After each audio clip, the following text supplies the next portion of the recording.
వినాయక చవితి సందర్భంగా హైదరాబాద్ నగరంలో భారీ ఎత్తున వినాయకులను కూడా భారీ స్థాయిలో వినాయక మండపాలు ఏర్పాటు చేసి వినాయకులను అయితే ప్రతిష్ఠించడం జరిగింది. అయితే వినాయక నిమజ్జనం కూడా కొందరు మొదటి రోజు, అట్లాగే మూడో రోజు, ఐదో రోజు, 9, 10, 11 రోజుల్లో నిమజ్జనం చేస్తారు. అయితే వాటి సందర్భంగా హైదరాబాద్ నగరంలో ఉన్న పెద్ద పెద్ద చెరువులతో పాటు చిన్న చిన్న చెరువులలో కూడా ఈ వినాయక నిమజ్జనాలు చేశారు.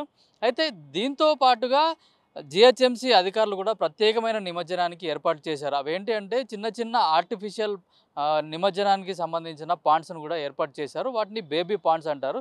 ఏవైతే మొత్తం చుట్టుపక్కల దగ్గరలో ఉన్న కాలనీ వాసులు కూడా వచ్చి ఇక్కడ నిమజ్జనం చేయడానికి, అట్లాగే పెద్ద పెద్ద చెరువులైన ఆహ్, హుస్సేన్ సాగర్, హుస్సేన్ సాగర్‌లోని ట్యాంక్ బండ్ దగ్గర హుస్సేన్ సాగర్, అట్లాగే సరూర్ నగర్, ఇతర కుకట్పల్లి, ఉప్పల్, మియాపూర్ చెరువులలో అక్కడ నిమజ్జనాలు అయితే చేస్తా ఉన్నారు. వీటి రద్దీ దృష్ట్యా అంటే నిమజ్జనానికెళ్ళేటప్పుడు తీవ్ర ట్రాఫిక్ ఏర్పడుతుంది. అట్లాగే చాలామందికి అసౌకర్యం కలగడంతో పాటు కొన్ని సందర్భాల్లో 1, 2 రోజులు కూడా నిమజ్జనం జరిగిన సందర్భాలున్నాయి. వాటన్నిటిని దృష్టిలో పెట్టుకొని దగ్గరలో ఉన్న ఖాళీ ప్లేసుల్లో జీహెచ్ఎంసీ ఆర్టిఫిషియల్ బేబీ పాండ్‌లనైతే ఏర్పాటు చేసింది. ఇక్కడ మన బ్యాక్ సైడ్ చూసుకున్నట్టయితే ఇది ఆర్టిఫిషియల్ బేబీ పాండ్. వీటిని 3 రకాలుగా విభజించారు. ఒకటి పర్మనెంట్ బేబీ పాండ్స్, అట్లాగే టెంపరరీ బేబీ పాండ్స్, ఎక్సావేషన్ పాండ్స్ కూడా ఏర్పాటు చేశారు. పర్మనెంట్ బేబీ పాండ్స్ అంటే అవి పర్మనెంట్ స్ట్రక్చర్ తోటి నిర్మాణం చేసి దాదాపు 10, 12 ఫీట్లతో లోతుతో ఈ బేబీ పాండ్స్‌ని ఏర్పాటు చేశారు.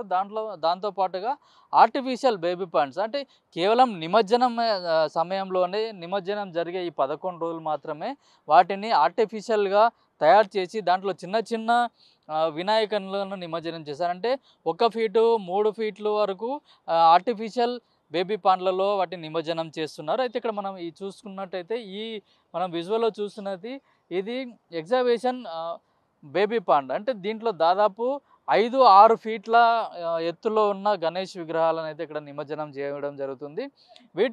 వీటిని దాదాపు 8-10 ఫీట్ల లోతు వరకు కూడా తవ్వడం జరుగుతుంది. తవ్వి ఆర్టిఫిషియల్‌గా ఏర్పాటు చేశారు. నిమజ్జనం అయిపోయిన తర్వాత వీటన్నిటి కూడా పూడ్చివేస్తారు. ఎందుకంటే భారీ స్థాయిలో వినాయక మంటపాలు ఏర్పాటు చేయడం నిమజ్జనం సమయంలో ఎక్కువగా భక్తులు ఇబ్బందులు పడకుండా ఉండడానికి కూడా ఇట్లాంటి బేబీ పాండ్‌లను ఏర్పాటు చేశారు. వీటిని మొత్తం 27 బేబీ పాండ్స్‌తో పాటు 24 టెంపరరీ పాండ్స్, 23 ఎక్సావేషన్ పాండ్స్‌లను కూడా జీహెచ్ఎంసీ ఏర్పాటు చేసింది. వీటన్నిటికీ అంటే జీహెచ్ఎంసీ వివిధ ఏర్పాట్లు కూడా చేస్తుంది. భక్తులకు ఎట్లాంటి అసౌకర్యం కలగకుండా నిమజ్జనం ఎక్కువగా రాత్రిపూట అంటే ఈ మార్నింగ్ నుంచి నైట్ వరకు కూడా కొనసాగుతుంది కాబట్టి ఎట్లాంటి అసౌకర్యం కలగకుండా లైటింగ్‌లతో పాటు క్రేన్‌లను కూడా ఏర్పాటు చేస్తుంది. వినాయకులు నిమజ్జనం చేయడానికి ట్యాంక్ బండ్‌లో ప్రత్యేకమైన క్రేన్‌లను కూడా ఏర్పాటు చేయడం జరుగుతుంది. హైదరాబాద్ వ్యాప్తంగా 20 పెద్ద చెరువుల్లో నిమజ్జనానికి ఏర్పాట్లు చేస్తున్నారు. అట్లాగే మొత్తం హైదరాబాద్ జీహెచ్ఎంసీ పరిధిలో 403 క్రేన్‌లను ఏర్పాటు చేశారు. అయితే అవసరమైన మేరకు ఒకవేళ ఎక్కువగా అవసరపడితే కూడా ఎక్కువ క్రేన్‌లను కూడా తీసుకొస్తామని కూడా అధికారులు చెప్పడం జరిగింది. దీంట్లో కొన్ని మూవింగ్ క్రేన్స్ కూడా ఉంటాయి. ఎక్కడైతే క్రౌడ్ ఎక్కువగా ఉంటుందో అక్కడికి మూవింగ్ క్రేన్‌లను తీసుకెళ్ళి అక్కడ క్రౌడ్ తగ్గించి త్వరగా నిమజ్జనం అయ్యే విధంగా కూడా చేయడానికి అధికారులు అన్ని ఏర్పాట్లు చేశారు. దాంతోపాటు లైటింగ్ కూడా ఏర్పాట్లు జీహెచ్ఎంసీయే ఏర్పాటు చేసింది. వీటిలో 56,187 టెంపరరీ లైట్లను, అట్లాగే హైమాస్ లైట్లను, ఫ్లడ్ లైట్లను కూడా ఏర్పాటు చేయడం జరిగింది. మొత్తం 303 కిలోమీటర్ల మేర వీటన్నిటిని కూడా ఏర్పాటు చేయడం జరుగుతుంది. అట్లాగే శానిటేషన్ కూడా ఒక పెద్ద టాస్క్. ఎందుకంటే ఇప్పుడు గణేష్ నిమజ్జనం చేయడానికి వచ్చినప్పుడు అక్కడ పూజ చేసినప్పుడు పూలు కానీ, ఇతర ఆకులు కానీ, అరటాకులు అట్లాంటివన్నీ కూడా పూజ సందర్భంగా వినాయకునికి సమర్పించడం జరుగుతుంది. వాటన్నింటిని కూడా నిమజ్జనం సమయంలో మొత్తం తీసుకొని వస్తారు. దాంతో ఇక్కడ ఎక్కువగా చెత్త పేరుకుపోతూ ఉంటుంది. అట్లాంటిది కూడా శానిటేషన్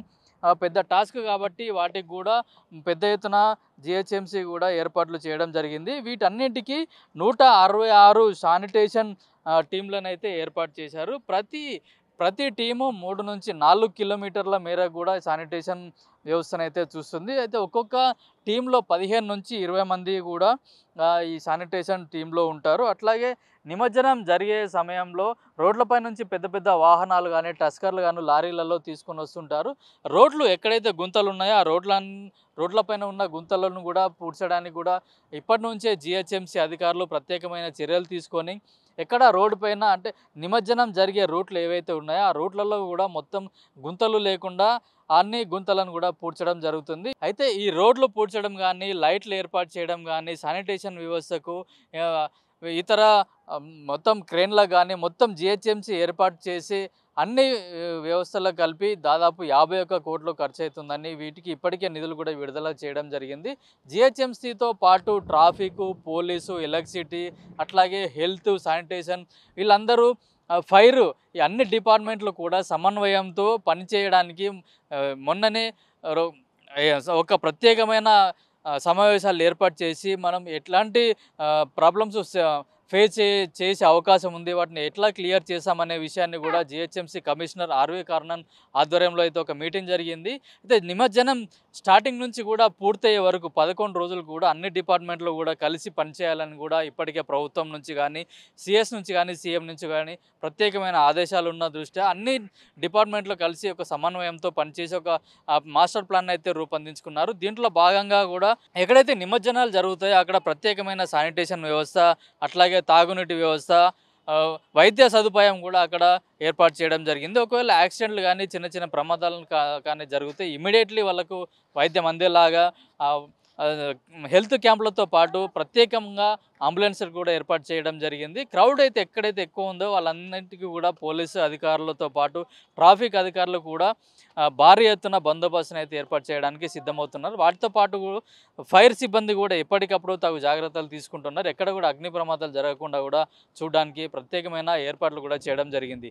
అయితే భక్తులందరికీ కూడా నిమజ్జనాన్ని ప్రశాంతంగా జరుపుకోవాలని కానీ ఎట్లాంటి అవాంఛనీయ సంఘటనలు జరగకుండా చూసుకోవాలని కూడా ప్రభుత్వం భక్తులకు విజ్ఞప్తి చేసింది. ఇప్పుడు మనం ఇది చూస్తున్నది ఇది ఆర్టిఫిషియల్ బేబీ పాండ్, అంటే కేవలం నిమజ్జనం సమయంలోనే ఏర్పాటు చేసి తర్వాత తీసేస్తారు. ఇది ప్రత్యేకంగా పాలిథిన్ కవర్లతో పాటు సపోర్టింగ్గా ఉండడానికి కూడా ఏర్పాటు చేశారు. దాదాపు ఇది ఒక 60 ఫీట్ల పొడుగు, 20 ఫీట్ల వెడల్పుతో కూడా ఏర్పాటు చేయడం జరిగింది. దీంట్లో 5 ఫీట్ల వరకు కూడా వినాయక విగ్రహాలు ఇక్కడ నిమజ్జనం చేసుకోవచ్చు. ఇక్కడ నిమజ్జనం చేసిన వినాయకులను కూడా ఎప్పటికప్పుడు దీంట్లోంచి తీసేసే ప్రత్యేకమైన వ్యవస్థను కూడా ఇక్కడ జీహెచ్ఎంసీ ఆధ్వర్యంలో ఏర్పాటు చేయడం జరిగింది. ఎందుకంటే వినాయక విగ్రహాలు దీంట్లో వేసినప్పుడు కూడా కొన్ని నీళ్లు పైకి రావడం, అట్లాగే విగ్రహాలు కూడా నీళ్ళను పీల్చుకోవడం, నీళ్లు తక్కువ అవడంతో పెద్ద పెద్ద ట్యాంకర్లను కూడా వీళ్ళు ఎప్పటికప్పుడు నీళ్లను నింపడానికి కూడా ప్రత్యేకమైన ఏర్పాట్లు జీహెచ్ఎంసీ చేసింది. మొత్తానికి అంటే ఇక్కడ దగ్గరలో ఉన్న కాలనీ వాసులు కానీ, బస్సు వాసులు కానీ ఇక్కడికి వచ్చి నిమజ్జనం చేసుకోవడానికి భక్తుల సౌకర్యార్థం ఇక్కడైతే ఈ బేబీ పాండ్లను అయితే ఏర్పాటు చేయడం జరిగింది. శానిటేషన్ వ్యవస్థలో భాగంగా మొత్తం 14,500 దాదాపు 14,500 మందిని సిబ్బందిని కూడా జీహెచ్ఎంసీ ఇక్కడ వినియోగించుకుంటుంది. వాళ్ళతో ఎప్పటికప్పుడు విగ్రహాలను తొలగించి ఇక్కడ ఉన్న నీటిని కూడా క్లీన్ చేయడం, అట్లాగే నీట్గా ఉంచడం, పెద్ద పెద్ద విగ్రహాలు వచ్చినప్పుడు కూడా వాటన్నిటి కూడా ఎప్పటికప్పుడు తీసేయడం జరుగుతుంది. అయితే వీటన్నిటిని కూడా దాదాపు 1-2 గంటల వ్యవధిలోనే మొత్తం తీసేసి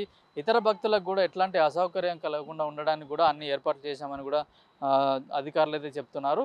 మొత్తానికి హైదరాబాద్లో ఉన్న చిన్న చిన్న విగ్రహాలను ఎక్కడికక్కడ ఏ ప్రాంతంలో ఉన్నవారు ఆ ప్రాంతంలో నిమజ్జనం చేసుకొని ఎక్కువగా ఫ్లోటింగ్ అంటే హుస్సేన్ సాగర్లో నిమజ్జనం చేయాలని చాలామంది భక్తులు కోరుకుంటారు. అయితే అక్కడ ఉన్న ట్రాఫిక్ దృష్ట్యా నిమజ్జనం సమయంలో ఎక్కువ క్రౌడ్ అంటే హైదరాబాద్తో పాటు దేశంలోని నలుమూలల నుంచి, రాష్ట్రంలోని వివిధ జిల్లాల నుంచి కూడా చాలామంది భక్తులు హైదరాబాద్ నిమజ్జనం చూడడానికి ప్రత్యేకంగా ఇక్కడికి వస్తారు. కాబట్టి వాళ్ళకి ఎట్లాంటి అసౌకర్యం కలగకుండా అక్కడ ట్యాంక్ బండ్ మీద కూడా ఎక్కువగా రద్దీ ఉండకుండా సౌకర్యంగా ఉండడానికి ఇక్కడ ఏర్పాటు చేశామని కూడా చెప్పారు. అయితే నిమజ్జనం సమయంలో ప్రయాణికులు హుస్సేన్ సాగర్ వరకు రావడానికి కూడా ఆర్టీసీ కూడా ప్రత్యేకమైన బస్సులను కూడా ఏర్పాటు చేసింది. అయితే ఈ రోజు నుంచి అంటే నిమజ్జనం 3వ రోజు నుంచి స్టార్ట్ అవుతుంది కాబట్టి 3వ రోజు నుంచి కూడా 11వ రోజు వరకు కూడా ఆర్టీసీ ప్రత్యేకమైన కూడా బస్సులు నడుపుతున్నట్లు కూడా ఆర్టీసీ అధికారులు తెలిపారు. మాది అశోక్ నగరే. ట్యాంక్ బండ్లో వేయడం కంటే ఇక్కడ మంచి నీళ్ళల్లో వేయడం మంచిదని చెప్పేసి గవర్నమెంట్ కూడా బాగా చేస్తుంది కాబట్టి మేము కూడా దీనికి ప్రోత్సహిస్తున్నాము. గత ఒక 10 సంవత్సరాల నుంచి మేము కూడా మట్టి గణపతులనే అందరికీ చెప్తున్నాము. మేము అదే చేస్తున్నాము. సో, మాకు భక్తి ఉన్నంత వరకి మంచిగా చేసి, ఒక రోజైనా కూడా మంచిగా భక్తి శ్రద్ధతో నిమజ్జనం చేయడం జరిగింది. ఇప్పుడు మన వెనకాల ఉంది ఇది పర్మనెంట్ పాండ్. అంటే ఇది మొత్తం కన్‌స్ట్రక్షన్ చేసి ఇక్కడ రెడీగా పెట్టారు. ప్రతి సంవత్సరం దీంట్లో వినాయక నిమజ్జనాలతో పాటు బతుకమ్మ, అట్లాగే దసరాకు దేవి నవరాత్రులు ఉత్సవాలు జరుగుతాయి. ఆ దేవీ నవరాత్రుల ఉత్సవాల సందర్భంగా కూడా నిమజ్జనం, దేవీ విగ్రహాలు నిమజ్జనానికి కూడా ఈ పాండ్‌నైతే ఉపయోగిస్తారు. ఇది పర్మనెంట్ స్ట్రక్చర్‌గా ఉంటుంది. ఇప్పుడు ఇంత కొన్ని మాత్రం టెంపరవరీగా ఏర్పాటు చేసిన పాండ్స్ కాకుండా ఇవి మొత్తం పర్మనెంట్ స్ట్రక్చర్‌తో ఉంటుంది. దాదాపు ఇది 11 ఫీట్ల హైట్ తోటి ఉంది. దీంట్లో 8 ఫీట్ల 8 ఫీట్ల వరకు ఉన్న విగ్రహాలను కూడా ఇక్కడ నిమజ్జనం చేయడం జరుగుతుందని చెప్తున్నారు. అయితే పెద్ద పెద్ద విగ్రహాలను అయితే హుస్సేన్ సాగర్‌లో నిమజ్జనం చేస్తున్నారు. కొన్నిటిని చిన్న చిన్న విగ్రహాలు ఏవైతే ఉన్నాయో అవన్నిటిని కూడా ఇక్కడ నెక్లెస్ రోడ్‌లో సంజీవ పార్క్ ఎదురుగా ఉన్న ఈ పాండ్‌లో కూడా నిమజ్జనం చేయడానికి అధికారులు ఏర్పాటు చేశారు. మొత్తం నెక్లెస్ రోడ్‌లో 2 పాండ్లను ఆహ్, న అయితే ఏర్పాటు చేయడం జరిగింది. మొత్తం పర్మనెంట్ స్ట్రక్చర్‌తో ఈ నెక్లెస్ రోడ్‌లో 2 పాండ్లను అయితే ఏర్పాటు చేశారు.